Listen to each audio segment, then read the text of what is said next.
para este momento nos encontraremos hablando acerca de inyectología básica y dosificación en grandes especies, en nuestros grandes animales, los bovinos y los equinos. Enfocaremos la charla de manera tal que podamos hablar acerca de generalidades, vías de administración parenterales, vías de administración enterales, dosificación, e iremos tocando ciertos temas pues, que también se pueden mencionar acerca de lo que significa la administración de soluciones o la administración de medicamentos para nuestras especies. Entonces, ya saben, los acompaña Renzo Gallego Rodríguez. Soy un médico veterinario y zootecnista, especialista en sistemas sostenibles de producción pecuaria, especialista en diagnóstico por imagen, magíster en medicina veterinaria equina. Les comparto mis redes sociales para que podamos hablar acerca de estos casos tan interesantes y podamos compartir conceptos. Muy bien, entonces, para tener en cuenta todo lo que significa la inyectología en las grandes especies, es muy importante que sepamos y que entendamos que todo parte acerca del conocimiento de lo que vamos a realizar en nuestras especies, que todo parte acerca del qué vamos a hacer con nuestros pacientes y que obviamente el fin común o el objetivo es provocar un efecto positivo sobre cada uno de los animales dependiendo pues y claramente teniendo en cuenta lo que administremos y que esta administración de este medicamento, de esta sustancia, lleve a un efecto positivo sobre la salud del paciente. ¿Cierto? Sabemos que podemos utilizar la farmacología en nuestras vías de administración, sabemos que podemos utilizar la técnica de fluidoterapia y obviamente el plan sanitario también está indicado a través de la inyectología. Entonces, tenemos varias técnicas o varios instrumentos a poder utilizar o a poder manejar desde el abordaje de la inyectología, ¿cierto? Tenemos los catéteres, tenemos las jeringas, las agujas, los trocar, los trucut, son varias los implementos que podemos utilizar, ¿cierto? Y que desde este punto, bajo el abordaje, pues tengamos conciencia y sepamos de cómo se pueden manejar estos instrumentos desde la anatomía y desde saber y tener una razón profesional del por qué hacemos las cosas, ¿cierto? Tener la razón y saber específicamente por qué estamos utilizando estas vías, cómo las estamos utilizando, qué va a pasar con la solución que estamos administrando y cómo esto generará un efecto positivo en nuestro paciente. Sabemos también que tenemos varias vías de administración, varias técnicas o vías de administración. Sabemos que podemos utilizar la técnica subdérmica, podemos utilizar subdérmica subcutánea, ¿cierto? Podemos utilizar las técnicas intravenosas, las vías intramusculares, estas que son pues como las más convencionales a la hora de manejar nuestros pacientes. Vienen otras que son más específicas que tal vez en otro curso podremos abordar, pero para este curso pues me parece interesante que nos quedemos solamente con estas, con las básicas desde el manejo convencional y que pues aprendamos los conceptos y sepamos cómo aplicarlas en nuestros pacientes. Entonces, como les acaba de decir, ¿cierto? Pues vamos a encontrar vías parenterales, vías enterales, ¿cierto? Y que pues bajo este punto, bajo las vías parenterales podemos encontrar técnicas diferentes, ya lo habíamos dicho, intramuscular, subcutánea, intravenosa, intraruminal, intravaginal, intramamaria, que son técnicas que fácilmente podemos manejar en nuestras especies y que pues dependiendo del caso, dependiendo del paciente, asimismo podemos administrarlas o asimismo podemos decidir administrarlas, esperando un efecto directo sobre la zona que tenga afectada el animal. También tenemos las vías tópicas. Pues una de las más conocidas es el purón, ¿cierto? Que pues es cuando utilizamos pues la sustancia sobre el lomo del paciente, sobre el dorso del paciente. También podemos hacer por inmersión, muy utilizado en ganadería, que hacen inmersión en los animales para manejo de ectoparásitos, por aspersión, claramente también en las fincas con las bombas, ¿cierto? Hay que tener en cuenta, pues sobre todo estos manejos en grandes especies, hay que hacer diferencia porque algunas especies son más sensibles que otras, ¿cierto? De pronto los equinos, en estas inmersiones o en estas aspersiones, hay que tener cuidado con esas vías de administración, muchachos o amigos, porque tienden a generarse ciertos efectos nocivos, sobre todo en los caballos. Vías oftálmicas, vías sublinguales, son diferentes tipos de vías más específicas. Vamos a empezar a hablar de las parenterales, vamos a hablar de tres principales vías que son las convencionales, ¿cierto? Subcutánea, intramuscular, intravenosa, las cuales pues se establecen como las vías más comunes de manejo en nuestros pacientes. Como lo habíamos dicho anteriormente, pues también tenemos vías más específicas, dependiendo, vuelvo y les digo, del paciente y del caso, vía intramamaria para esos casos de mastitis, pues, que son tan frecuentes, tan comunes, tan complejos a veces, y que pues hace parte como del manejo terapéutico.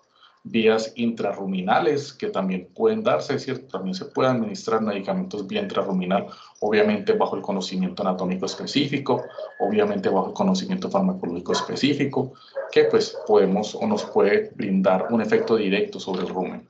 En los equinos, manejo intrasecal, ¿cierto?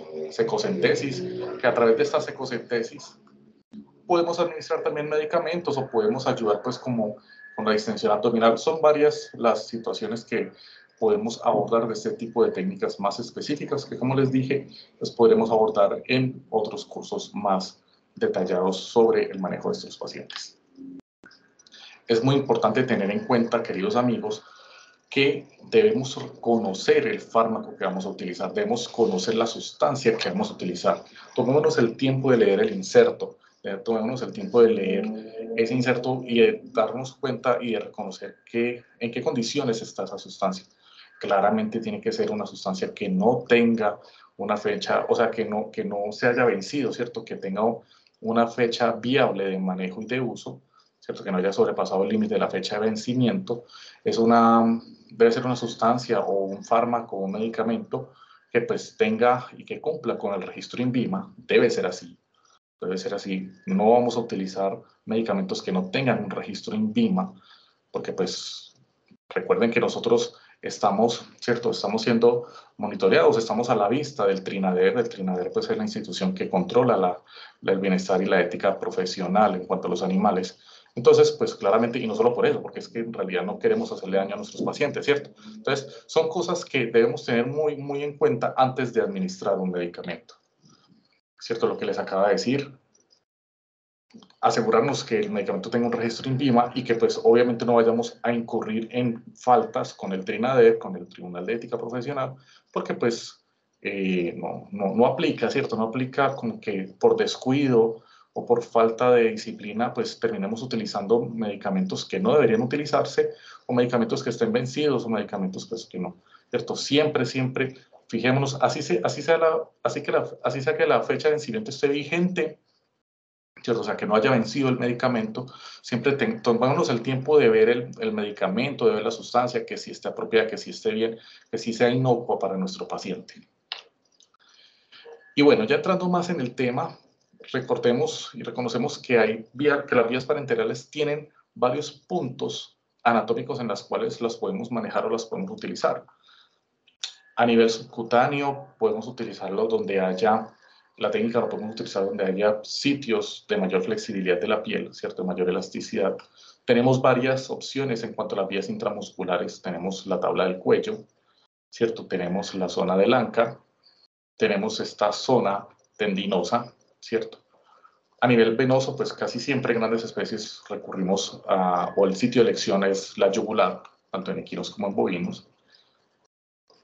Como les dije ahora, subcutánea, donde haya mayor flexibilidad o elasticidad de la piel, pues aparece la intrarruminal, en el lado derecho abdominal, en los equinos sería la intrasecal, ¿cierto? Y los diferentes sitios intramusculares o intramamarios que ya son más específicos.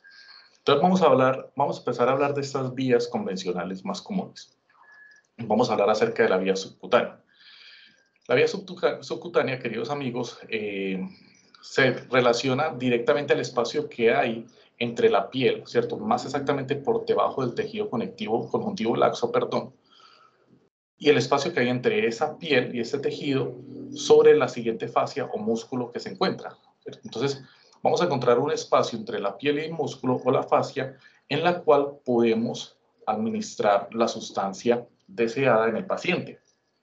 Ese va a ser el aspecto anatómico a intervenir. Entonces, bajo esto, recordemos que la técnica subcutánea la vamos a manejar en una angulación de 45 grados. Vamos a manejar una angulación de 45 grados, la cual, pues generalmente, casi siempre se hace en la tabla del cuello, o en el cuello, pues en general.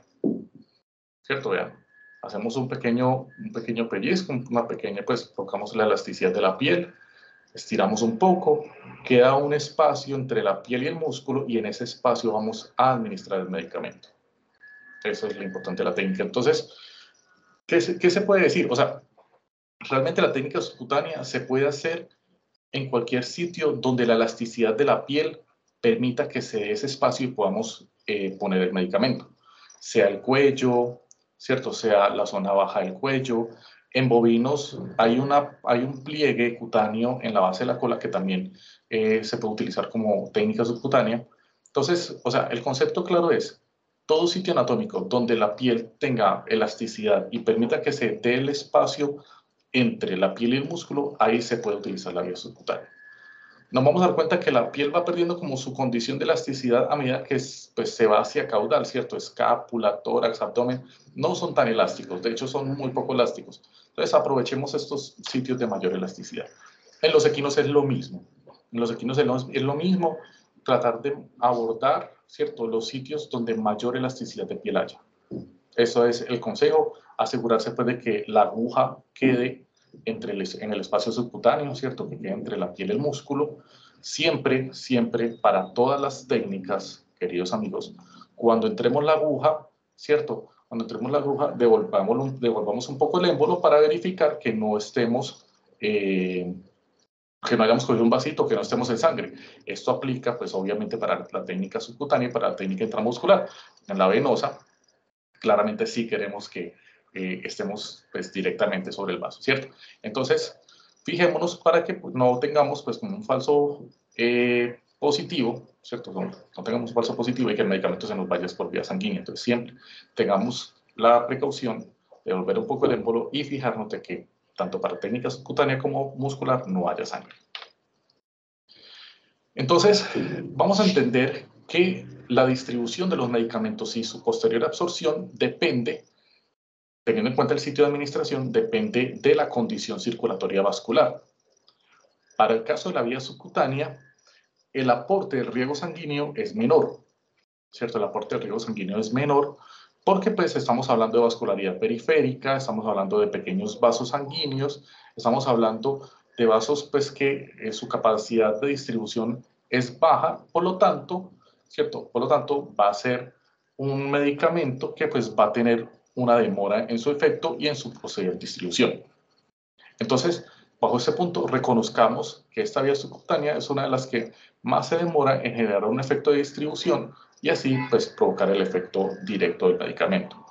También hay que tener en cuenta que para grandes especies no aplica, y eso ténganlo muy en cuenta si estamos tomando apuntes, escribando ahí, no se debe utilizar la vía subcutánea como vía de hidratación en grandes especies. Por favor, ténganlo muy en cuenta. No se debe utilizar la vía subcutánea como vía de hidratación en grandes especies. ¿Por qué? En pequeñas se utiliza, en perros y gatos se utiliza. Los volúmenes son pequeños, son menores, son bajos volúmenes, mientras que, como lo vamos a ver o si ya lo vimos en la charla de fluidoterapia, debemos tener en cuenta que para un bovino, para un equino, el volumen mínimo, ¿cierto? Un volumen mínimo que tenga un efecto directo sobre la hemodinamia del paciente es de 20 litros, ¿cierto? Es de 20 litros. Entonces, ponerle 20 litros a un caballo, a una vaca de manera subcutánea, pues claramente no es viable porque provoca irritación, porque provoca inflamación, porque puede generar un efecto séptico, por muchas situaciones. Entonces, no utilizamos la vía subcutánea en grandes especies como un método o como una vía de administración de fluidoterapia. ¿Listo? Bien, ¿qué más podemos encontrar o qué más podemos utilizar entre la vía subcutánea? Se puede generar la implantación del chip, ¿cierto? Este chip que pues, permite la identificación del paciente, también lo ubicamos sobre la región dorsal o dorsolateral del cuello, en los caballos generalmente. Entonces ahí generalmente pues ponemos el chip y pues el lector confirmamos la identificación del paciente. Entonces casi siempre pues lo utilizamos como este método para poder identificar a nuestros pacientes. Entonces, como les decía ahora, debido a que la irrigación no es abundante, es irrigación periférica, son vasos de menor calibre, pues la absorción es lenta. El metabolismo de la sustancia va a ser lento, el efecto va a ser lento, y que pues no lo veamos de mala manera porque pues así es, ¿cierto? Antes podemos utilizar medicamentos que tengan un tiempo de absorción lento porque queremos un efecto prolongado en el día o más, dependiendo del medicamento, y pues nos puede servir o nos puede ser de gran ayuda para nuestro paciente. Entonces, desde lo profesional y desde el concepto, si manejamos el concepto, sabemos claro por qué lo estamos poniendo ahí y qué es lo que queremos en realidad, ¿cierto? ¿Qué fármacos poner o qué fármacos utilizar? Generalmente, pues, son fármacos o sustancias, como lo son las vacunas. Algunas vacunas se ponen vía subcutánea, otras musculares. Podemos utilizar algunos medicamentos que nos ayuden con el control de las sustancias gástricas. Podemos utilizar medicamentos tipo antiinflamatorios, que también se pueden poner en esta vía, ¿cierto? Son varios en realidad, los cuales algunas vitaminas también se pueden poner vía subcutánea. Entonces son varias las sustancias o los medicamentos que podemos poner bajo esta vía. Bien, pasemos a la vía muscular. La vía intramuscular, queridos amigos, es otra de las vías convencionales, ¿cierto? Es una vía muy común, la cual pues utilizamos también gran variedad de medicamentos, antibióticos, antiinflamatorios, corticoides, ¿cierto? Gran variedad, vitaminas también, complejos de gran variedad de medicamentos podemos utilizarlos bajo esta vía. Esta vía, a comparación de la subcutánea, sus vasos son de mayor calibre, por lo tanto, pues, se puede tener un mayor volumen de vascularización en comparación a la subcutánea. Casi siempre vamos a hacer un abordaje perpendicular, como lo estamos viendo acá. Hay que tener en cuenta, cierto, que pues, en nuestras grandes especies disponemos de varios sitios anatómicos donde podemos administrar vía intramuscular las sustancias o los medicamentos. Pero una regla que quiero que respetemos y que siempre respetemos con nuestros pacientes es no poner más de 10 mililitros, 10 ml, no poner más de 10 ml por cada sitio de administración. O sea, en la tabla del cuello vamos a tener dos sitios de administración, el lado izquierdo y el lado derecho. Entonces, si ejemplo, tenemos que poner 18 ml de un medicamento, entonces no le voy a poner 18 ml del medicamento en el mismo sitio. Acá le pongo 10 y al otro lado le pongo 8, o acá le pongo 9 y al otro lado le pongo 9. Esto con el fin de no colapsar el músculo, de no lesionar el músculo, de no provocar inflamación, de no colapsar las vías circulatorias o la irrigación de ese músculo, ¿cierto? Pues con el medicamento. Y obviamente no generar dolor, evitar un quiste, evitar un absceso, una necrosis más adelante. Entonces, siempre respetemos esa condición, ¿cierto? Esa regla. No administrar más de 10 ml por cada sitio de inyección o por cada sitio de administración. Entonces, para la vía intramuscular tenemos varias zonas anatómicas. Una de ellas es la tabla del cuello. La tabla del cuello, ¿cierto? Está compuesto, que casi siempre se dibuja como un triángulo, está compuesta por tres límites anatómicos. El primero es el músculo brachiocefálico, que es este.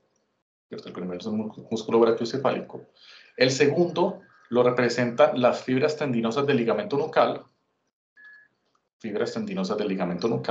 el tercer punto es el borde dorsocraneal de la escápula. Y así formamos un triángulo. Músculo brachiocefálico, láminas tendinosas del ligamento nucal y el borde dorsocraneal de la escápula para formar la tabla del cuello. Y en el preciso centro, ¿cierto? En el punto central de la tabla del cuello, ahí administraremos nuestro medicamento intramuscular. Listo, como les decía, casi siempre es perpendicular. No es necesario entrar toda la aguja. Utilizamos aguja de pulgada y media. Necesariamente entrar la aguja, a no ser que el inserto, sobre todo en algunas penicilinas, nos propone, ¿cierto? Nos recomienda hacer una intramuscular profunda, donde sí, pues hay que administrar o hay que entrar toda la aguja en el tejido.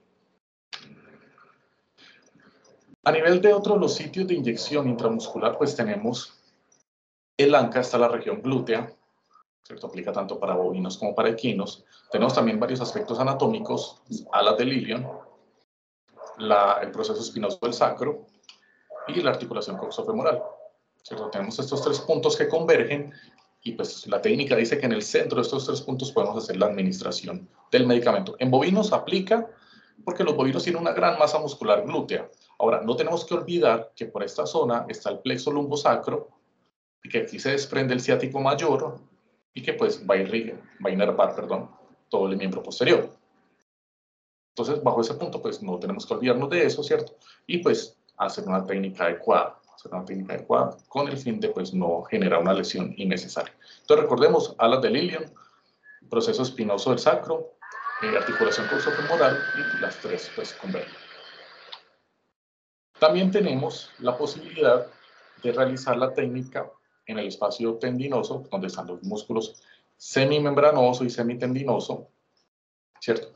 Y esto pues, nos permite que pues, estos dos músculos tienen dos cuerpos musculares muy voluminosos, entonces también de manera perpendicular poder hacer la administración del medicamento. Recuerden, semimembranoso, semitendinoso, y poder hacer la administración directa del medicamento para nuestros pacientes. Es una muy buena vía.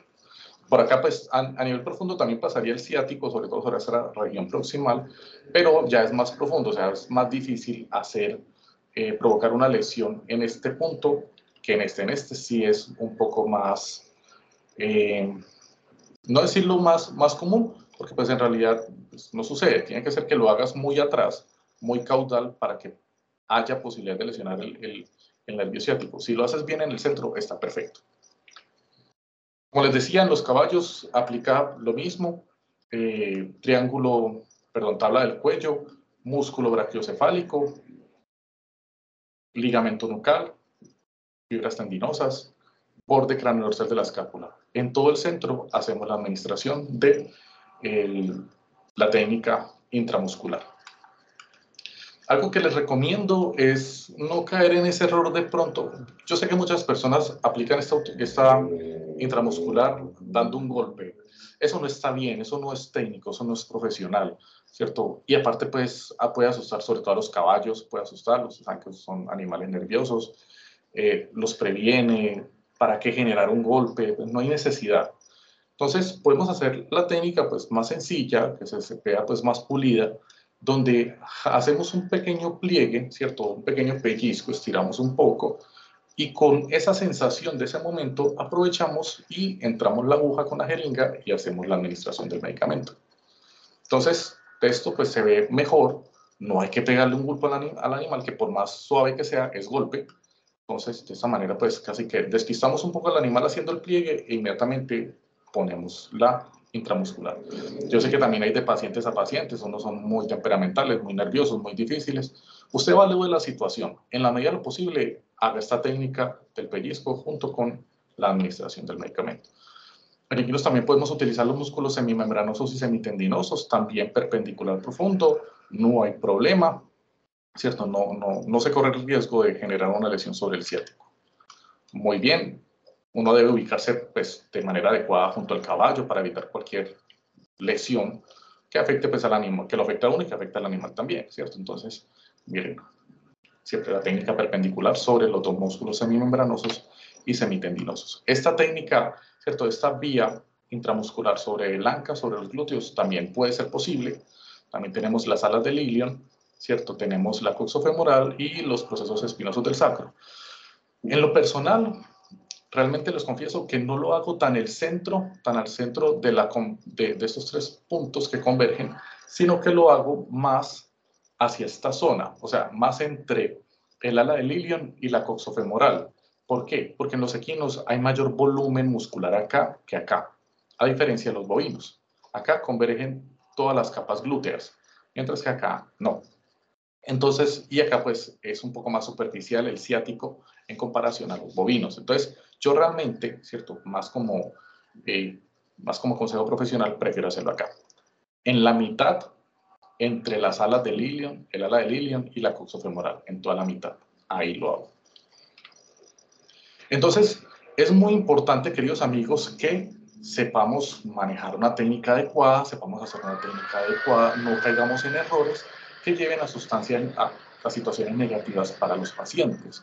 Siempre, algo que te debí decir desde el principio, una técnica de desinfección. Pues no tiene que ser una desinfección quirúrgica, pero sí una técnica de desinfección pues, buena, donde eliminemos todo el mugre, donde eliminemos pues, todos los detritos, todas las sustancias nocivas de la zona, para que no pues, generemos algo totalmente negativo para el paciente, como puede ser una dermatitis perdón, una celulitis dermatitis, como lo puede ser una celulitis, como lo puede ser un absceso, un quiste, o como lo que estamos viendo acá, ¿cierto? Un proceso infeccioso generalizado del cuello, producto de una mala administración de medicamentos. Eso pues, no puede ser que nos pase, ¿cierto? Nosotros pues estamos estudiando, por eso estamos acá. Siempre tengan muy en cuenta las técnicas asépticas, la desinfección, el no reutilizar agujas, las agujas no se reutilizan, ¿cierto? Yo sé que en el campo, sobre todo en la parte bovina, pues tienden a reutilizarlas, pero al menos, o sea, si se hace al menos una desinfección para cada momento, para que evitemos esto, no puede ser, es que yo no puedo con esto, ¿cierto? No puede ser que nuestros pacientes sufran las consecuencias de una mala técnica de nosotros. Entonces, evitemos estas situaciones, ¿cierto? Un absceso, una sepsis generalizada sobre el músculo. Este es un caso pues, que tuve, ¿cierto? Este caso es propio, es un caso que tuve debido a una mala administración de medicamentos. Este caso, pues, vamos a darnos cuenta que algunos medicamentos tienen unas condiciones de distribución y absorción específicas. O sea, hay medicamentos o que solo se ponen venosos, o que solo se ponen musculares, o que solo se ponen subcutáneos. Para este caso, pues, uno de los trabajadores de la finca, pues le puso fenilbutazona muscular a la yegua, ¿cierto? Le puso fenilbutazona muscular a la yegua. Los AINES, y eso quiero que lo tengamos claro desde ya, los AINES, ¿cierto? Los medicamentos AINES no se administran musculares en las grandes especies, siempre se administran venosos. Fenilbutazona, fluniximeglumin, ketoprofeno, dipirona, todos venosos. Fenilbutazona, que fue este caso, inclusive venoso, debe diluirse porque es altamente irritante. Entonces el trabajador le puso fenilbutazona intramuscular a la yegua pues hizo una miositis necrotizante, este es el primer inicio, ¿cierto? Es la parte inicial de la miositis necrotizante. Entonces, pues todo deriva ya en un proceso séptico, infeccioso, todo el cuello se vuelve infeccioso, se necrosa, ¿cierto? Se vuelve crepitante porque pues hay proliferación de bacterias gram positivas anaeróbicas y pues vean el resultado, pues toda la zona, toda la región del cuello estaba altamente crepitante, infectada, caliente, muy doloroso, es muy doloroso. Y nos dimos cuenta que sobre la porción ventral del cuello, ¿cierto? Relacionada con este aspecto pectoral, pues apareció una fístula, eso es una fístula patológica, y pues por ahí empezó a drenar todo ese contenido que había en el cuello. Entonces, fue una situación bastante difícil, es un caso muy difícil, pero que lo que les digo, o sea, no puede ser, ¿cierto? No puede ser que caigamos en ese error. Entonces, muy importante, queridos compañeros, queridos amigos, que sepamos muy bien, ¿cierto? Cuál es la indicación de administración de cada medicamento. Aquí está el video, ¿cierto? La fístula. Vean cómo drena una alta cantidad de pus. Una alta cantidad de pus. No sé si este también es video. Vamos a ver.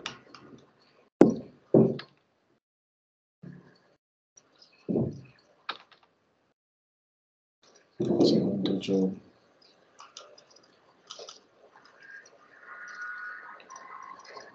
No, yo creo que es eso. Ah, sí. Perdón.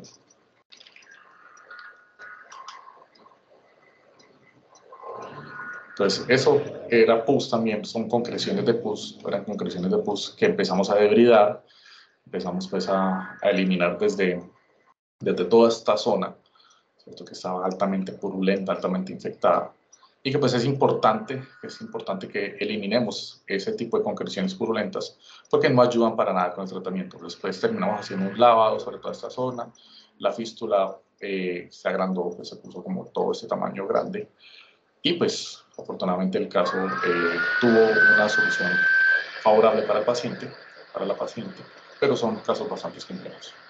Esto, ¿cierto? Este es otra miositis necrotizante. Esta es otra miositis necrotizante donde se hace la técnica de incisión quirúrgica para poder cambiar el metabolismo bacteriano anaeróbico que hay ahí, ¿cierto? Entonces, pues vean que son casos bastante difíciles. Entonces, a eso es lo que me voy, ¿cierto? A eso es lo que me voy. Hay que saber, ¿cierto? Tenemos que tener muy claro cuáles son las vías indicadas de administración para cada medicamento y que no nos pasen este tipo de cosas. Yo sé que a ninguno de nosotros nos va a pasar porque vamos a tener muy claro eso, ¿cierto? Bien, la siguiente vía a tener en cuenta es la vía venosa. Es una vía que pues, es muy útil para nosotros desde el manejo clínico profesional. Es una vía pues, de manejo muy común, ¿cierto? En la cual pues, utilizamos o la técnica la manejamos desde la implementación de agujas, de catéter, ¿cierto? Y cómo aprovechamos el torrente sanguíneo para administrar sustancias o medicamentos que generen un efecto positivo sobre el paciente. Para este caso, ¿cierto? Es muy importante que utilicemos esta vía, también saber qué tipo de medicamentos podemos infundir a través de esta vía, qué medicamentos podemos administrar, qué medicamentos es útil y pues obviamente qué medicamentos no nos van a generar ningún tipo de efecto secundario sobre el paciente. Hay que evitar sustancias irritantes porque se puede generar una flebitis que pues termina afectando la vía. Recordemos que es la elección principal en cuanto a vía venosa para equinos y para bovinos. Las otras vías, ¿cierto? Cefálica, safena, radial, tibial, son bastante complejas ¿cierto? Por la dinámica del paciente. Es bastante complejo. Entonces, son dos vasos de un gran calibre que nos sirven para poder abordar a nuestros pacientes, que nos sirven para poder hacer fluidoterapia. Recordemos que los volúmenes de fluidoterapia en nuestros pacientes grandes, pues fácilmente pueden ir de 20 a 30, 40, inclusive 50 litros o más. Entonces necesitamos estas vías viables para poder generar un efecto positivo y para poder tener, ¿cierto?, un abordaje directo sobre nuestro paciente. La vía circulatoria es una vía muy apropiada, es una herramienta muy positiva para nosotros desde la terapéutica de los pacientes. Entonces, reconocer la anatomía, reconocer el abordaje, reconocer cómo administrar los medicamentos, reconocer que sí estamos en vena. También es un punto a tener en cuenta, que lo hablaremos ahorita. Recordemos que por esta porción, por este canal venoso, ¿cierto? Pues, casi siempre lo conocemos como el canal yugular o el surco yugular. Va no solamente la yugular, sino que un poco más profunda va la carótida, que es arterial. Entonces, recordemos que pues, debemos saber manejar la técnica y no hacer una punción sobre la carótida, ¿cierto? Debemos siempre hacer la punción directa sobre la porción venosa yugular para evitar efectos secundarios nocivos sobre el paciente. Entonces, muy bien, siempre fijemos la vena, para poder visualizarla. Lo podemos fijar en una porción más distal a la cual vamos a hacer la administración, o podemos ayudarnos con un poco de alcohol para poder exponer un poco más la vena o visualizarla mejor. Entonces, tengamos en cuenta sitio anatómico, pues como ya lo sabemos, el sitio pues a utilizar es el surco yugular. En los equinos es muy visible, en los equinos el surco yugular está muy marcado, ¿cierto? Muy marcado por el músculo brachiocefálico y el músculo esternomandibular, pero en los bovinos no tanto, ¿cierto? Entonces, el saber fijar la vena es importante, ¿cierto? Saber fijar la vena para poder visualizarla es muy importante con el fin de que pues, podamos hacer una técnica adecuada. Entonces, siempre asegurarnos, primero asegurarnos de que el medicamento esté bien, que el medicamento tiene una distribución adecuada y es viable utilizarlo vía venosa con el fin de que no provoquemos situaciones secundarias. Las situaciones secundarias pueden ir desde convulsiones, hasta efectos irritantes o hasta, sí, que la palabra un momento, no, hasta generar medidas, eventos pues inmunes o alérgicos, ¿cierto? Con respecto a la administración de ciertas sustancias. Aunque no lo he visto nunca, algunas penicilinas, ¿cierto? Perdón, la administración de penicilina vía venosa puede generar ese tipo de reacciones inmunes. Recuerden que la penicilina, solamente la sódica se administra venosa, solamente la penicilina sódica se administra venosa. No se puede administrar ningún otro tipo de penicilina ni de compuestos de penicilina vía venosa, tiene que ser la sódica. Entonces, claramente, si sabemos que tenemos que ser muy juiciosos y muy disciplinados con la asepsia y con la desinfección en las otras vías, subcutánea e intramuscular, en la venosa es fundamental, o sea, no es negociable. No es negociable porque no puede ser que provoquemos una sepsis, un émbolo séptico vía venosa, producto de una mala técnica o producto de una desinfección pues, indeseable o mala. O la inoculación de un agente patógeno vía venosa. Eso no puede pasar, ¿cierto? Eso no puede pasar. Debe hacerse una desinfección muy buena de la zona venosa o el surco yugular, pues que para este caso, antes de poder realizar la técnica, antes de poder hacer la administración, ¿cierto? Entonces, como les dije, fijar muy bien la vena. Pues, en este caballo está un poquito gordito, entonces no se aprecia tanto el surco yugular, pero vean pues que se puede fijar adecuadamente. Listo. Siempre les recomiendo sobre todo cuando estamos aprendiendo apenas a hacer la técnica, vean aquí sí tenemos pues más visible el surco yugular, se fija más distal a la zona donde la vamos a administrar. Lo que les recomiendo siempre es lo siguiente: con la vena fija, ¿cierto? Visualizable, sea que vayan a poner la aguja primero o aguja y jeringa, pónganla paralela a la vena. La aguja pónganla paralela a la vena, ¿cierto? Y cuando vayan a entrar la aguja, ¿cierto? Paralela a la vena, la inclinen 45 grados y entra. De esa manera, al poner paralela la aguja a la vena, se van a asegurar de que sí van directo a la vena y no están o no entran a un lado o más abajo, y deben estar, ¿cierto?, moviendo la aguja adentro o organizando la posición para poder medio llegar a la vena, ¿no? ¿Cierto? Siempre que vamos a hacer una canalización de vena yugular o siempre que vamos a hacer una administración de alguna sustancia vía venosa, siempre debe ir muy bien puesta la aguja directamente sobre la vena, ¿cierto? Para que evitemos flebosar la vena, para que evitemos que se extravase el líquido, que se dañe la vía, todo ese tipo de cosas hay que evitarlas, ¿cierto? Entonces, fijemos bien la vena, expongamos bien la vena y la aguja paralela a la vena, después angulamos 45 grados y entramos, ¿cierto? Y pues ojo, siempre les voy a decir ojo porque pues hay que evitar accidentes, y este es uno de los accidentes que puede suceder cuando no administramos medicamentos en la vena, sino que pues de pronto por inexperiencia, por el momento, por un movimiento, o sea, cualquiera le puede pasar, eso es muy claro, cualquiera le puede pasar. A la única persona que tal vez no le haya pasado es a las personas que no hayan hecho administración venosa, ¿cierto? Entonces, para este punto es muy importante que tengamos en cuenta que se pueden dar accidentes y que pueden provocar este tipo de momentos que pues, son convulsiones, en las cuales estas convulsiones pues, pueden desarrollarse, pueden darse debido pues, a una mala administración o a la aplicación de una sustancia de alto peso molecular vía arterial, y pues eso va a generar un cambio en la presión intracraneana provocando convulsiones. Entonces, pues para este tipo de momentos, evitémoslos. Pues. Hay casos en los cuales el animal se queda en estación, o hay casos pues el animal convulsiona y cae al suelo, y pues obviamente una convulsión en grandes especies pues es un efecto que puede ser altamente dañino para el animal. Entonces, por favor, evitemos este tipo de situaciones, practiquemos, ¿cierto? Practiquemos siempre que podamos, pues desde el punto de vista, hacer un manejo directo sobre el paciente, con supervisión o con ayuda, podemos evitar cualquier efecto indeseable. ¿Listo?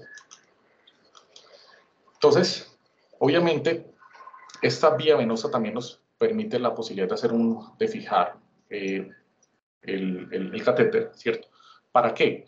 Cuando vamos a fijar catéter, significa que probablemente vamos a pasar grandes volúmenes de líquido, vamos a pasar continuamente volúmenes de líquido. Para este caso, pues hablamos de fluidoterapia, que ya lo hemos dicho pues en la charla directa, donde podemos administrar gran cantidad de cristaloides, 20, 30, 40, 50 litros, y que pues necesitamos tener un acceso venoso para poder generar un efecto positivo sobre el paciente.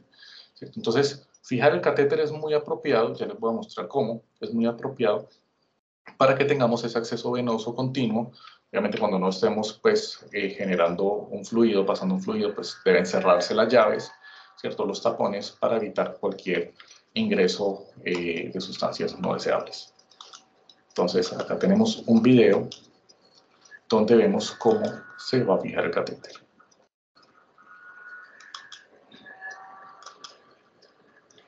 Listo, entonces es necesario obviamente siempre contar con los materiales necesarios, con los insumos necesarios, desinfección previa. Si el paciente está hospitalizado, tricotomía, desinfección, y pues utilizar los catéteres apropiados. Catéteres como de qué calibre. Generalmente, pues yo estoy en Colombia, aquí más manejamos generalmente los caballos criollos colombianos, aunque pues obviamente también encontramos animales de otras razas, pero animales tipo criollos, catéteres entre calibre 16, calibre 18, generalmente calibre 16. Animales de mayor peso, mayor volumen, calibre 14. Estos animales, ¿cierto?, se pueden canalizar con calibre 14, o sea, hablando de animales de peso mayor de 500 kilos, y pues que pues podamos tener una vía directa, estable, viable, ¿cierto? Y que pues no haya que estar canalizando en todo momento el paciente. Entonces acá los doctores, tricotomía, desinfección, utilizan guantes quirúrgicos, guantes estériles, que es una vía directa venosa que pues obviamente va a llegar al corazón, que cualquier efecto de desinfección o cualquier contaminación puede terminar afectando severamente al animal. En este caso está utilizando un catéter tipo Mila, el cual pues permite una mayor fijación, ¿cierto? Vean que entra primero el alma, ¿cierto? Vamos acá a devolverle un segundo para poder explicar. Bien, acá para este punto entra el alma con el teflón. Cuando entra un poco y le pinta la sangre acá, ¿cierto? Ahí ya no hay necesidad de entrar el alma, ¿cierto? Entra un poco más, se da cuenta que aquí a partir de acá solo entra el teflón. Se retira el alma del catéter y solo el teflón queda a nivel venoso. Se retira un poco, ¿cierto? Pinta acá la sangre, se ingresa un poco más, se retira el alma, se ingresa solo el teflón, ¿cierto? Y se retira el alma del catéter.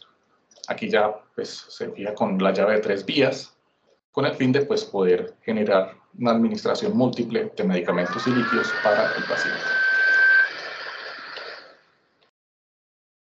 ¿Cierto? Aparecen las otras vías, aparece pues, la vía oral, que pues también es una vía muy común de manejo pues, en nuestros pacientes, manejo de comprimidos, manejo de algunas cápsulas, de algunos extractos, que nos permite generar una absorción directa. De pronto, bajo la vía oral muchas veces se tiende a tener un poco de pérdidas con los pacientes si no se hace pues, la técnica adecuada, o pues algunos son un poco resabiados y molestan y cabecean y se bota el líquido o se bota la sustancia. Está bien, eso se va aprendiendo con la práctica. Es una vía muy viable, ¿cierto? Es una vía muy viable, es una vía indolora, es una vía que permite el paso de grandes volúmenes de sustancias o de medicamentos, ¿cierto? Que pues va a generar pues un efecto positivo para el paciente. Es una vía utilizada tanto en equinos como en bovinos. De pronto pues la absorción sí va a ser más lenta directamente porque es que es una vía que depende de varios momentos fisiológicos, tanto en equinos como en bovinos. Pues es una vía que va a depender de una fisiología gástrica, ¿cierto? Y de una posterior absorción duodenal que pues va al sistema porta y pues el sistema porta ya lo pasaría directamente al riego sanguíneo. En los bovinos pues hay que tener en cuenta que esta vía oral pues la sustancia dependerá de su paso fisiológico sobre los 4 componentes o los 4 compartimentos o proventrículos como lo queramos llamar. Después sí al duodeno y ahí sí pues al sistema porta y la vía sanguínea. Entonces sí es de absorción un poco lenta, ¿cierto? De absorción un poco lenta, donde pues pues, se pueden utilizar medicamentos que pues no tengamos o una situación en la cual no tengamos que necesitar un efecto deseable de ya, ¿cierto? Ya es obviamente dependiendo del criterio del médico veterinario o profesional cómo manejar o qué medicamentos manejar bajo esta vía. Obviamente ulcerogénicos, algunos antibióticos, algunos analgésicos se pueden manejar bajo esta vía. ¿Listo? También está la vía enteral donde pues claramente nos ahorramos por medio del paso de la sonda nasogástrica u orogástrica en los bovinos, nasogástrica en equinos, orogástrica en bovinos, nos ahorramos como todo este paso fisiológico sobre la porción craneal digestiva y dejamos los medicamentos directamente allá en la parte final pilórica, ¿cierto? O algunas ondas pueden un poco más, pero ahorramos mucho paso y aprovechamos el paso de gran cantidad de sustancias o de volúmenes. Recordemos que podemos hidratar vía sonda también, podemos hacer hidrataciones enterales para pues generar un efecto mejor en los pacientes. Entonces, esto puede realizarse, es una técnica adecuada, la utilizamos en equinos, una sonda nasogástrica, donde pues aprovechamos para no solamente hidratar, ¿cierto?, sino también administrar medicamentos. Por esta vía podemos administrar gran cantidad de litros en volumen de hidratación, gran cantidad de medicamentos también, obviamente sin llegar a afectar la mucosa gástrica, eso es muy importante tenerlo en cuenta. La vía enteral también para los bovinos, generalmente es orogástrica, ya que los meatos nasales, sobre todo el meato medial, los bovinos tienen un tamaño más reducido que el de los equinos, entonces es más viable y menos traumático hacer el paso de sonda orogástrica en los bovinos. Listo. Acá tenemos otro video, la administración de medicamentos.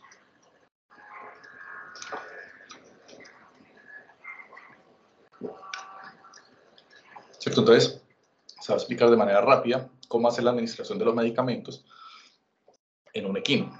Para este caso, en vía oral, como les digo siempre, depende claramente del temperamento de nuestros animales, pero es una buena vía en la cual se protege al personal. Vean que es una vía rápida por toda la comisura labial y se administra el medicamento. Se trata de levantar un poquito la cabeza del paciente para evitar desperdicios y para asegurar que se consuma bien el alimento, la sustancia. Vía subcutánea, vea dónde la van a hacer ellos. Como les decía ahora, lo importante es encontrar lugares de elasticidad de la piel. Nosotros habíamos dicho que un lugar viable casi siempre es el cuello, pero vean que ellos lo están haciendo en la zona pectoral. ¿Por qué? Vean esa capacidad de elasticidad de la piel. Entonces, ¿es apropiada? Sí, sin ningún problema, desde que se dé el espacio subcutáneo.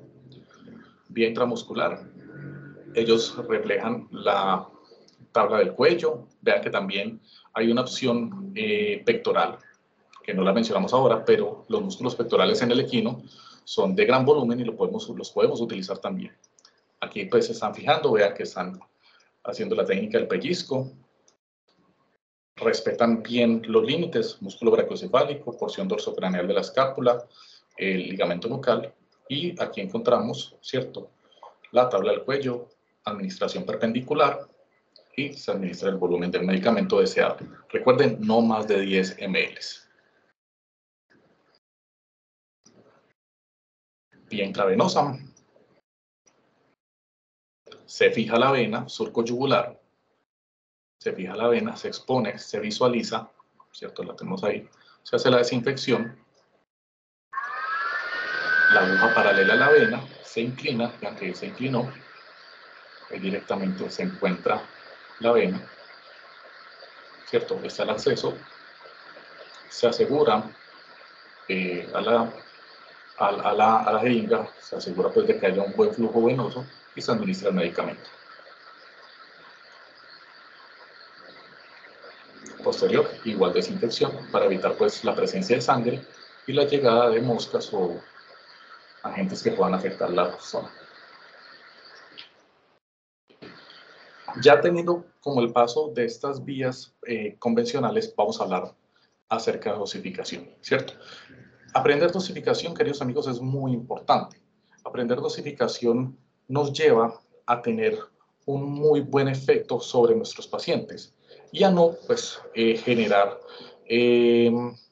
malas terapéuticas, ¿cierto? Entonces, saber la dosificación de un medicamento siempre es apropiado para el efecto terapéutico deseado.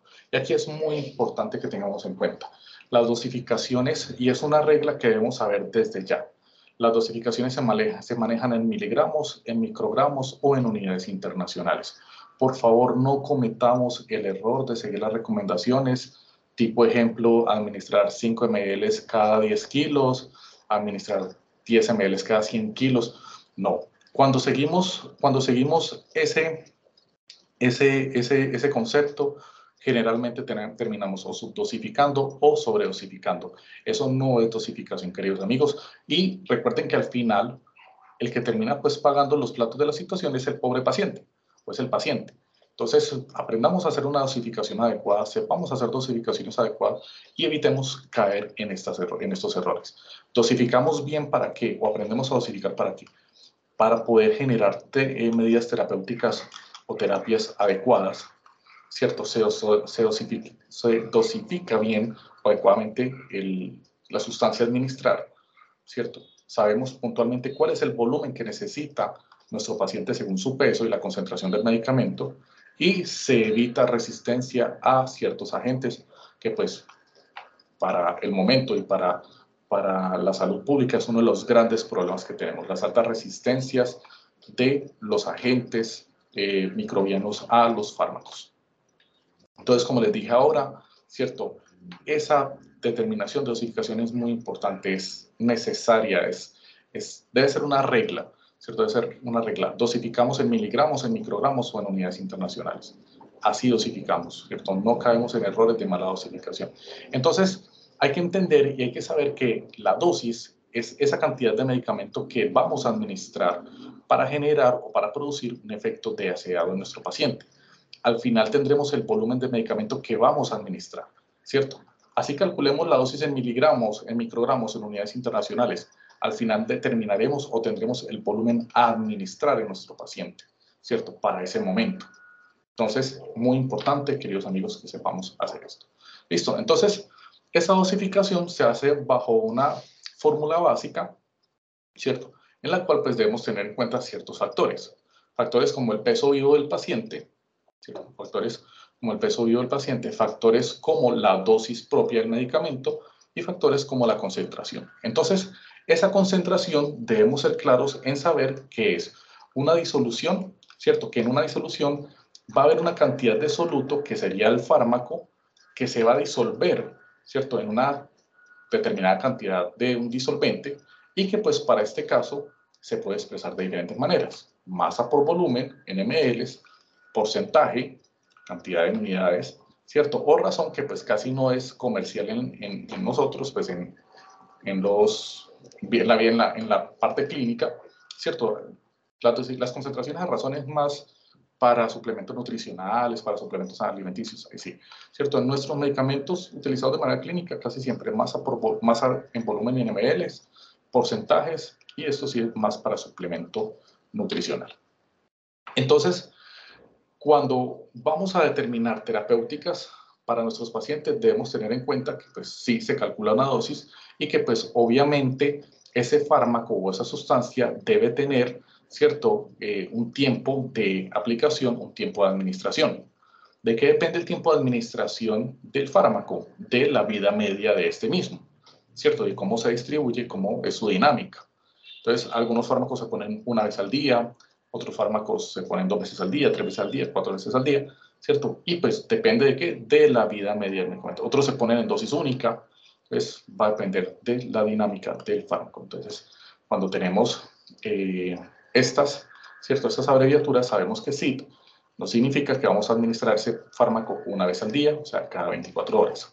BIT va a ser 2 veces al día, cada 12 horas. TIT va a ser 3 veces al día, cada 4 horas, y KIT va a ser 4 veces al día, cada 6 horas. ¿Cierto? Estas son las abreviaturas que utilizamos para indicar los tiempos de administración de nuestros medicamentos, que ya sabemos, dependen, su dosificación depende obviamente del cálculo y dependen de la vida media del fármaco para asimismo determinar cómo o cada cuánto realizar la administración de estos medicamentos. Entonces acá les traigo unos ejemplos prácticos ya para terminar, para que podamos entender cómo realizar las dosificaciones. Entonces, para este caso tenemos un paciente, un equino, raza criollo colombiano, pesa 320 kilos. Él presenta una claudicación moderada, ¿cierto? Y se le receta un analgésico, es un AINES, ketoprofeno, a una dosis de 2.2 miligramos por kilogramo. Esa es la dosis establecida para el ketoprofeno en equinos. Entonces, vamos a tener en cuenta lo siguiente. Nuestro paciente pesa 320 kilos, ¿cierto? Para la fórmula necesitamos el peso, la dosis y la concentración. El peso de nuestro paciente es de 320 kilos, la dosis del ketoprofeno es de 2.2 miligramos por kilogramo y este ketoprofeno viene a una concentración de 100 miligramos en un ml, o sea, viene al 10%, ¿cierto? 100 miligramos en un ml viene al 10%. Entonces, bajo ese punto, vamos a realizar la fórmula de administración de medicamentos, que sabemos que es dosis por peso dividido la concentración. Esa es la fórmula de dosificación. Si no lo había dicho, me disculpo. Vamos de una vez a copiarla ahí en nuestros cuadernos. La fórmula de dosificación es dosis, ¿cierto? Dosis por peso dividido la concentración del medicamento. Entonces, para este caso, tenemos que la dosis es de 2.2 miligramos por kilogramo, el peso es 320, ¿cierto? Lo multiplicamos y eso nos va a dar que nuestro paciente necesita 704 miligramos de ketoprofeno, ¿cierto? Esa es la dosis que necesita nuestro paciente, 704 miligramos de ketoprofeno. Entonces lo vamos a dividir por la concentración del fármaco, ¿cierto? Entonces vamos a eliminar miligramos por kilogramos y el resultado nos va a dar en volumen, en ml. Entonces 704 miligramos divididos 100 miligramos por un ml, en un ml nos va a dar 7.04 ml a administrar. ¿Listo? Vean que es sencillo, no es complejo el tema y tenemos la ventaja de saber que sabemos que le vamos a administrar algo exacto al paciente, lo que realmente necesita según su peso y según la dosis y la concentración. Listo, repetimos.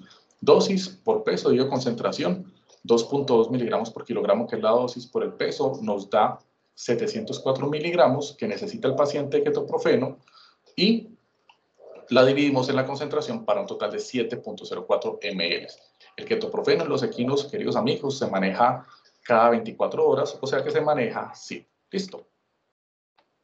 Por ejemplo práctico, tenemos un equino raza criollo colombiano, es de sexo hembra, tiene un peso de 300 kilogramos, presenta úlcera gástrica, entonces se le reconoce, o se le receta, perdón, sucralfato a una dosis de 20 miligramos por kilogramo. Entonces, traté de como de darles ejemplos prácticos, los cuales pues son de la vida cotidiana. Este es para una administración venosa, yo les dije ahorita, los AINES todos se administran venosos. Esta es para una administración en volumen venoso. Este que tenemos acá es para una administración en comprimido. Esto es una administración oral, ¿cierto? En pastilla, pues. Entonces, acá tenemos lo mismo. Tenemos el peso de nuestro paciente, es una yegua, 300 kilogramos. La dosis del sucralfato es de 20 miligramos por kilogramo y el sucralfato viene a una concentración de 1 gramo por cada comprimido. O sea, cada pastica viene a 1 gramo. Entonces, vamos a ver qué pasa con la fórmula de dosificación. Entonces tenemos 20 miligramos por kilogramo, la dosis por el peso, ¿cierto? Entonces, esta nos dice que nuestra yegua necesita 6.400 miligramos de sucralfato, ¿cierto? El cual vamos a dividir en la concentración, que es 1 gramo de comprimido, y 1 gramo, pues, ¿cierto? Sabemos que son 1.000 miligramos.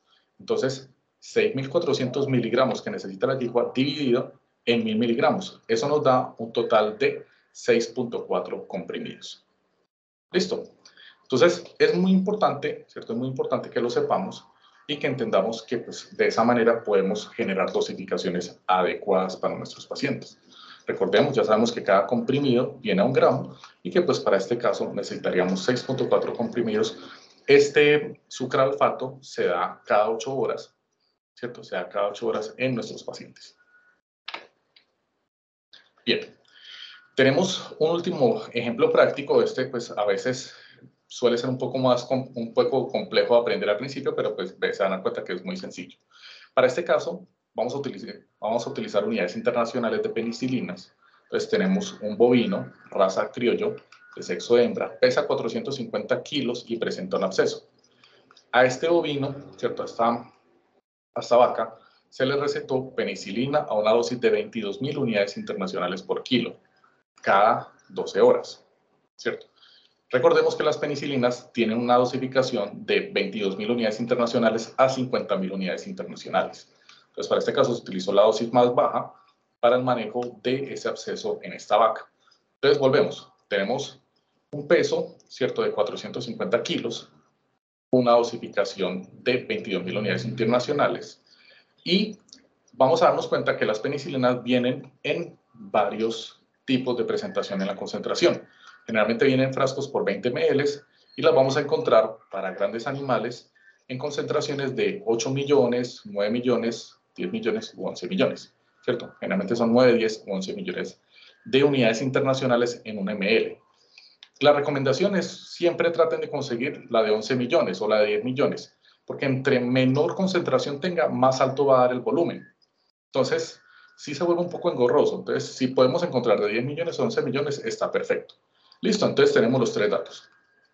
Peso, la vaca pesa 450 kilos.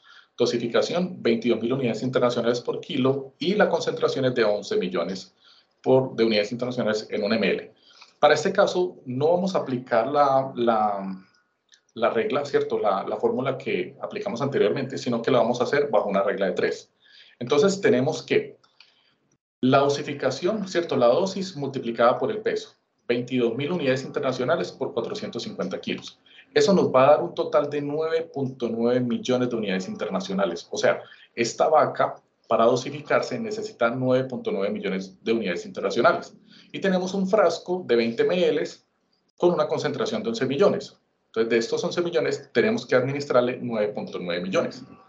Entonces, tenemos un frasco de 20 ml, vean la regla de 3 simple, tenemos un frasco de 20 ml que en su totalidad tiene 11 millones. ¿Cuántos ml necesitamos para administrar 9.900.000 unidades internacionales? ¿Cierto? Entonces, bajo ese punto, vamos a multiplicar 9.900.000 unidades internacionales por 20 y obtendremos que esta vaca necesita 198 millones de unidades internacionales. La vamos a dividir por 11 millones, que es la concentración del fármaco, ¿cierto? La concentración o a la que viene el frasco. La vamos a dividir por 11 millones y vamos a tener que necesitamos 18 ml de medicamento para administrar estos 9.900.000 unidades internacionales. Entonces, el volumen a administrar será 18 ml. ¿Listo? Entonces, vamos a repetirla para que podamos tener como clara la situación y que pues, ya esta parte de unidades internacionales quede más que clara, ¿cierto? Entonces, recordemos, tenemos una vaca que pesa 450 kilos, a una dosificación de 22.000 unidades internacionales por kilo, esa es la dosis, y que el frasco de penicilina viene en 20 ml a una concentración de 11 millones de unidades internacionales por ml. ¿Listo? Vamos a empezar a dosificar. Vamos a multiplicar la dosis por el peso. 21.000 unidades internacionales por kilo multiplicado por 450 kilos. Esto nos da un total de 9.900.000 unidades internacionales. Esto es lo que necesita en dosis esa vaca. ¿Listo? Entonces sabemos que el frasco de penicilina viene en 20 ml y que en la totalidad de esos 20 ml vienen 11 millones de unidades internacionales. Entonces yo necesito saber cuántos de esos 20 ml, cuántos ml me van a dar 9.900.000 unidades internacionales. Entonces multiplico este 9.900.000 por 20 ml y me da un total de 198 millones de unidades internacionales. Lo divido en 11 millones, que es a lo que viene el frasco, y me va a dar un total de 18 ml. Entonces, espero que el ejemplo haya quedado claro, amigos, que les haya dado pues como las herramientas para poder aprender a hacer este tipo de dosificaciones. Y nada, ¿cierto? Esta es la base bibliográfica que utilicé para la charla, para que hayamos podido pues compartir esta charla. Espero que haya sido de agrado para ustedes.